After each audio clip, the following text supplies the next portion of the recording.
Um livro que se destaca de todos os outros, do qual me lembrarei por muito tempo e ao qual retornarei. Tá aqui, ó, George Martin. Aí agora você me diz, o que esperar de um livro indicado pelo criador de Game of Thrones, se não muitas mortes? E tem forma mais eficiente de matar um montão de personagens ao mesmo tempo do que com uma epidemia mundial? É claro que não.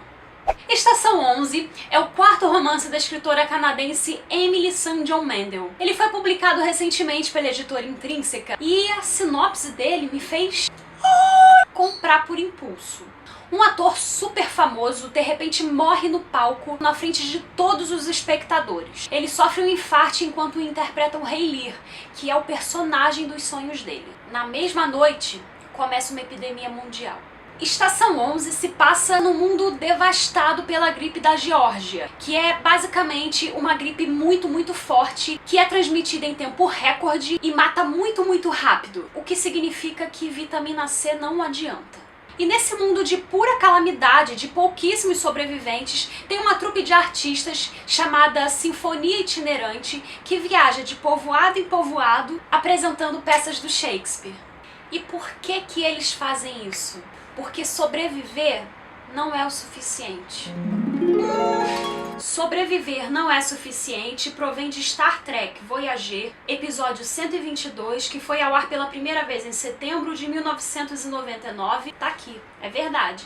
E ela também tá gravada no primeiro trailer da Sinfonia Itinerante. E também tá tatuada no braço da Kirsten, que é uma das atrizes da Sinfonia e também é uma das nossas protagonistas da história. A narrativa vai se alternando entre o passado e o momento atual da história, que se passa 20 anos depois, lá no início da epidemia. E assim a gente vai conhecendo as histórias dos personagens, como todas as coisas se encaixam e como todas as coisas de repente começam a fazer sentido e como elas param de fazer sentido e como elas voltam a fazer sentido novamente, e aí você para e pensa: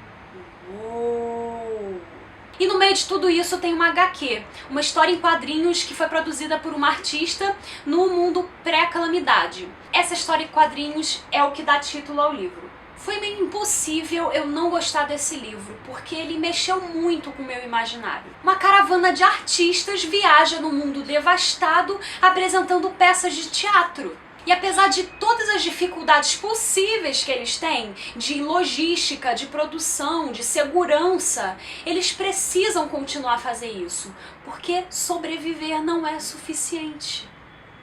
Isso é tão poético!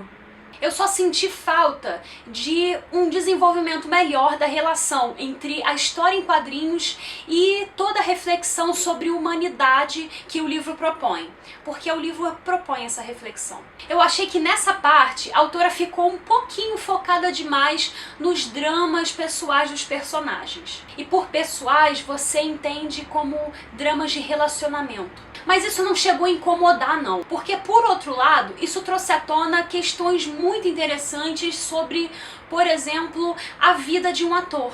Qual é o limite entre a atuação e a vida real? Será que esse limite é claro? Para você ter uma ideia melhor do que eu tô falando, é só lembrar do que eu citei lá no início do vídeo, o ator que morre no palco enquanto interpreta o Rei Lear, uma peça do Shakespeare. Enquanto esse ator morre, enquanto ele tá lá no palco delirando, a existência dele se confunde completamente com a existência do personagem. E então o ator morre, mas o personagem fica. Um personagem que já existia há muito tempo. Um personagem que continua a existir mesmo depois da epidemia, graças à Sinfonia Itinerante. Um personagem vive sem que haja um ator que o interprete? E será que esse ator, de certa forma, não continua a viver?